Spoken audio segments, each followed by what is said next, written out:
Hello students. मैं आपका अपना दोस्त धर्मेंद्र कुमार। तो line by line Hindi NCERT series अपन देख रहे हैं गमन एवं संचलन चैप्टर का। उसमें आज का जो टॉपिक है वो है संधिया या जोड़, जिसे इंग्लिश में बोलते हैं जॉइंट्स। और दूसरा टॉपिक अपन देखेंगे पेशीय और कंकाल तंत्र के विकार, कौन कौन सी डिजीज और डिसऑर्डर इस सिस्टम से रिलेटेड होती है वो अपन आज के सेशन में डिस्कस करेंगे। सो आज इस चैप्टर का लास्ट टॉपिक है। जो भी अपन ने पढ़ा है उसी से थोड़ा बहुत रिलेटेड, ज्यादा नहीं कहूंगा, ठीक है। कंकाल तंत्र से ज्यादा रिलेटेड है। जो भी डिसऑर्डर वगैरह अपन देखेंगे, बाकी जो जॉइंट्स है वो भी स्केलेटल सिस्टम से और बोन से ही जुड़ा हुआ है। तो स्टार्ट अपन करते हैं। आप लोग एनसीईआरटी और नोटबुक लेके बैठिएगा। संधिया या जोड़, जिसे इंग्लिश में अपन बोलते हैं जॉइंट्स। क्या बोलते हैं? जॉइंट्स। संधि आपको टर्म से समझ में आ रहा है या जोड़ से भी समझ में आ रहा है? का संधि का मतलब जुड़ने वाला जो पार्ट है, दो पार्ट के बीच का जो स्थल आपके पास है, जैसे एक ये हो गया और दूसरा ये हो गया, जिस जगह पर एक दूसरे के कांटेक्ट में आ गई वो एक तरह से संधि हो गई या जोड़ यहां पर हो गई, ठीक है। संधि या जोड़ हर प्रकार की गति के लिए आवश्यक है। जितनी भी गति हो रही है उसके लिए क्या है? संधि या जो जोड़ है उसकी आवश्यकता होगी ही होगी।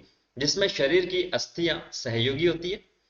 चलन गति भी इसका अपवाद नहीं है। अपन चल रहे हैं उसमें भी गति हो रही है, उसमें भी संधियां या जोड़ है, उनका रोल होता है। ऐसा नहीं है कि जो चल रहे हैं तो उसमें बिना संधि के या जोड़ के आप चल लोगे, ठीक है। जोड़ अस्थियां अथवा एक अस्थि एवं एक उपास्थि के बीच का संधि स्थल है। जोड़ जो है वो दो अस्थियों के बीच में हो सकता है। ये एक अस्थि ये हो गई, दूसरी अस्थि ये हो गई, ठीक है, दोनों ही अस्थि है। जोड़ एक अस्थि और दूसरी उपास्थि के बीच में भी हो सकता है, ठीक है। जरूरी नहीं कि वहां पर बोन सी होनी चाहिए, अस्थि ही होनी चाहिए। वहां पर अगर उपास्थि है, एक उपास्थि और एक अस्थि है, तो भी उसे अपन जोड़ कह सकते हैं, संधि स्थल कह सकते हैं। क्लियर है? जोड़ों द्वारा गति के लिए पेशी जनित बल का उपयोग किया जाता है। जो भी मूवमेंट्स हो रहा है, जो भी गति हो रही है, उसके लिए बल की जरूरत अपने को पड़ेगी, एनर्जी वहां पर काम में आएगी। यहाँ जोड़ आलम या फलक्रम का कार्य करते हैं, ठीक है। सपोर्ट, आलम जिसे बोलते हैं अपन, सिंपल सा सपोर्ट का काम करता है, ठीक है। बिना सपोर्ट के अपन गति नहीं कर सकते हैं। तो जोड़ यहाँ पर क्या कर रहे हैं? फलक्रम या आलम्ब का कार्य कर रहे हैं। इन जोड़ों पर गति विभिन्न कारकों पर निर्भरता के कारण बदलती है। तो ये जो गति हो रही है अलग अलग कारक पर डिपेंड करती है साहब। बल कम लग रहा है, ज्यादा लग रहा है, कोई पूरा घूम रहा है जॉइंट तो कोई पूरा नहीं घूम रहा है। जैसे इसकी अगर अपन बात करें, कंधा मेरा पूरा घूम सकता है तो ये जो उंगलियां है वो पूरी यहां से नहीं घूम सकती। तो वहां पर किस प्रकार की बोन है, वहां पर जो उनका बीच का जो संधि है वो किस प्रकार की है, उसके ऊपर भी डिपेंड करता है, ठीक है। जो गति हो रही है वो अलग अलग बहुत सारे कारक हैं। जोड़ों को मुख्यतः तीन संरचनात्मक रूप में वर्गीकृत किया गया। संरचना की बात हो रही है, ठीक है। जैसे रेशिए, रेशियो को अपन इंग्लिश में बोलते हैं फाइब्रस, फाइबर आपने सुना होगा। उपास्थि युक्त जो है इसे अपन बोलते हैं कार्टिलेजिनस, ठीक है, जिनस।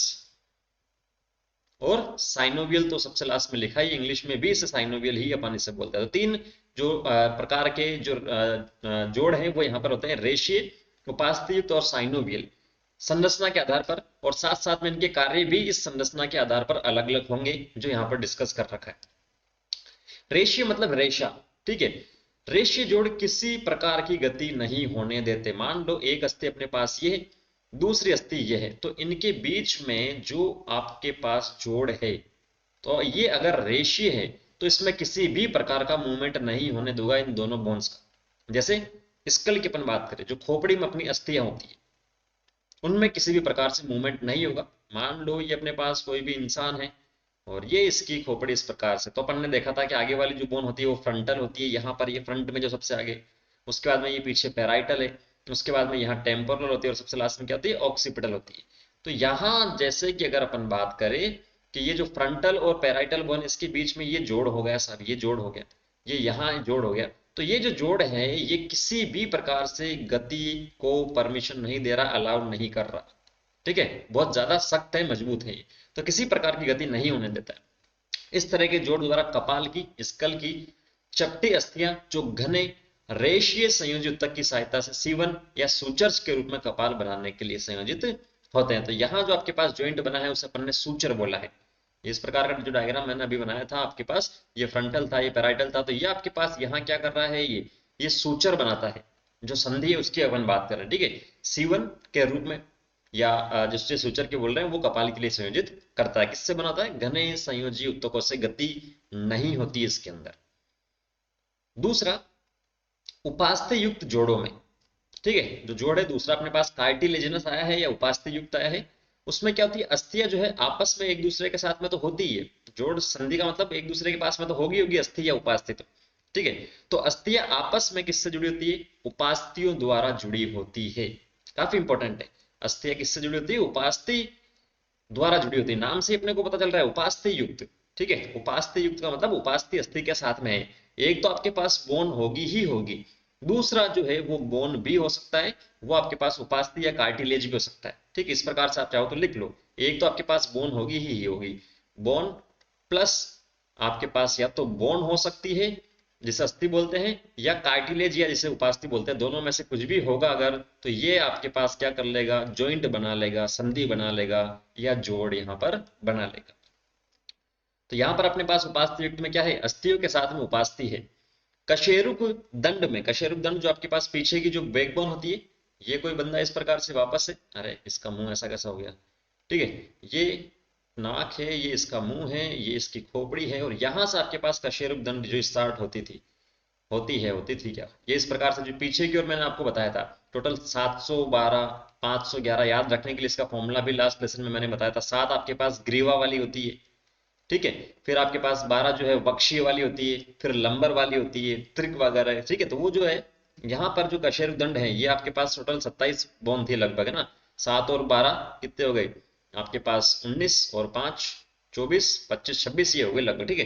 तो ये जो यहाँ पर बोन्स होती है, जैसे पहली ये हो गई, दूसरी ये, तीसरी ये, चौथी ये, पांचवी ये, तो अपन जो ये जो बैकबोन है यहाँ से पीछे की ओर, जो इसमें पूरा मूवमेंट नहीं कर सकते, हाँ, लेकिन थोड़ा बहुत कर सकते हैं, ऐसे ऐसे, ठीक है, ऐसे आगे पीछे इसमें जो भी है थोड़ा बहुत अपन मूवमेंट कर सकते हैं, पूरा नहीं कर सकते हैं, तो इसके अंदर थोड़ा सा मूवमेंट होता है, ठीक है। तो पहली बात, उपास्थिक जो जोड़ है उसमें क्या होती है? अस्थि के साथ में उपास्थि होती है। और कशेरुक दंड में दो निकटवर्ती कशेरुक हुई, जैसे एक ये हो गई पहली, और दूसरी आपके पास ये हो गई, तो ये निकटवर्ती है के बीच इस प्रकार के जोड़ हैं जो सीमित गति होने देते हैं। गति होगी लेकिन कैसी होगी? सीमित होगी, लिमिटेड होगी, पूरी नहीं होगी। आ रही बात समझ में? और तीसरे प्रकार का जो जोड़ है वो अपने पास है साइनोवियल जोड़। अब जैसा कि दो तो आपने पढ़ लिया, तो आपको समझ में आ रहा होगा कि दोनों में, एक में तो गति बिल्कुल नहीं हो रही थी, एक में थोड़ी बहुत गति हो रही थी, तो तीसरे में आपके पास क्या होगी? पूरी गति यहाँ पर होगी, सबसे ज्यादा मूवमेंट यहाँ पर होगा। तो साइनोवियल की विशेषता दो अस्थियों की संधि योजन सतह, मान लो ये एक अस्थि इस प्रकार से है और दूसरी अस्थि इस प्रकार से, जो डायग्राम बना रहा हूं ये बना लेना, एनसीईआरटी में नहीं लिखा है समझने के लिए, ठीक है। ये पहली अस्थि हो गई और दूसरी अस्थि नीचे की ओर हो गई। तो दो अस्थियों की संधि योजन सतहों के बीच तरल से भी साइनोवियल गुहा की उपस्थिति होती है। तो जहां पर दो अस्थि आपके पास कांटेक्ट में आ रही है, ये पहली हो गई ऊपर वाली, नीचे वाली दूसरी हो गई, ये इनका जोड़ है यहाँ पर इस प्रकार से। झिल्ली होती है जिससे अपन बोलते हैं साइनोवियल मेम्ब्रेन, ठीक है, साइनोवियल मेम्ब्रेन या साइनोवियल झिल्ली इंग्लिश में बोल दो आप। और इसके अंदर क्या होता है? इसके अंदर फ्लूइड भरा होता है जिसे अपन बोलते हैं साइनोवियल फ्लूइड या साइनोवियल द्रव्य, ठीक है, साइनोवियल द्रव्य। तो दो अस्थियों की संधि योजन सतहों के बीच में क्या होता है? तरल होता है, जिसे जो आपके पास साइनोवियल फ्लूइड कहलाता है, ठीक है। इस तरह की व्यवस्था में पर्याप्त गति संभव है। तो यहाँ फ्लूइड है जो घर्षण को कम करेगा, और इसमें क्या होगा? मूवमेंट भी होगा, जैसे यहाँ पर ये हो रहा है, ये इस प्रकार से मूवमेंट हो रहा है, ठीक है। ऊपर वाली ये अस्थि हो गई, नीचे वाली ये हो गई, तो इस प्रकार से मूवमेंट हो रहा है। इस तरह की व्यवस्था में पर्याप्त गति संभव है। काफी इंपॉर्टेंट पॉइंट है, तो आपसे पूछ सकता है कभी भी कि कौन से में सबसे ज्यादा गति होती है, कौन से में सबसे कम होती है, तो ये आप बता दीजिएगा। ये जोड़ चलन सहित कई तरह की गति में सहायता करता है। चलने में भी यही होता है आपके पास साइनोवियल, जैसे घुटने में हो गया, नीचे एंकल में हो गया, ठीक है। कंदुक खल्ली का संधि, कंदुक खल्ली का संधि, बॉल एंड सॉकेट जॉइंट जिसे इंग्लिश में बोलते हैं, बॉल एंड सॉकेट, लिख लो चाहो तो सॉकेट जॉइंट।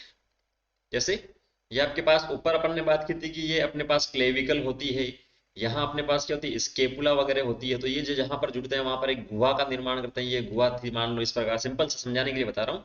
और ये आपके पास ह्यूमरस आ गई, ये वाले, ठीक है। ये क्लेविकल यहाँ होती है, पीछे स्केपुला होती है, और ये अपने पास ह्यूमरस आ गई, तो ये गुहा यहाँ पर बन गई थी। तो इस गुहा में आकर ये ह्यूमरस यहाँ पर क्या हो जाएगी? फिट हो जाएगी, और उसके बाद में इसका मूवमेंट पूरा हाथ घुमा सकते हैं आप, जिस जैसे भी चाहो वैसे। तो कंदुक खली का जो ह्यूमरस ह्यूमरस यही बोन है मेरी। और अंश मेखला अपन ने बात की थी, पेल्विक जो सॉरी गर्डल जो अपन ने पढ़ा था, ठीक है। दूसरा कब्जा संधि जो घुटना में मिलता है, ठीक है। घुटने में एक तो ऊपर वाली ये होती है अस्थि, और नीचे पर अपने पास टीबिया और फिबुला होती है, ये अपन ने डिस्कस किया था। और यहाँ पर एक क्या होता है, पटेला होता है। तो घुटने में भी पैर को भी आप सीधा मोड़ सकते हो, सीधा कर सकते हो, चलते हैं अपन इसकी हेल्प से। दुराग्र संधि जिसे बोला है पाइवट संधि, ठीक है। तो दुराग्र को समझने के लिए आपको सिंपल सा पिछले लेसन में जो पढ़ाया था वो आना चाहिए, कि मैंने आपको बताया था ये बंदा क्या हो गया इसको यार, लकवा मार रहा है इसको। तो ये इस प्रकार से था कोई, ठीक है। जिसमें अपन ने क्या बात की थी कि पहली जो वर्टिब्रा होती है यहाँ पर, पहली जो कशेरुकदंड होती है उसे अपन ने बोला था एटलस, ये बता रखा लास्ट लेसन में। और जो दूसरी होती है उसके लिए मैंने आपको पहले ही नाम बता दिया था, उसे अपन बोलते हैं एक्सिस। हिंदी में ऐसा ही बोलते हैं इसे, एटलस और एक्सिस। तो जो आपके पास दुराग्र ये बोल रहा है, जिसे पाइवट बोला गया है, वो किस किस के बीच में मिलता है, एटलस और अक्ष या एक्सिस के बीच में, यहां मिलेगा इसके बीच में दुराग्र या पाइवोट, ठीक है। PIVOT से अपन बोलते हैं पाइवोट। हमारी बात समझ, तो इसमें जो है स्कल का मूवमेंट आपके पास हो रहा है, या जो वर्टिब्रे की अपन बात करें उसके बीच में जो मिल रहा है, ठीक है। तो ये सिंपल से ध्यान में रखना है।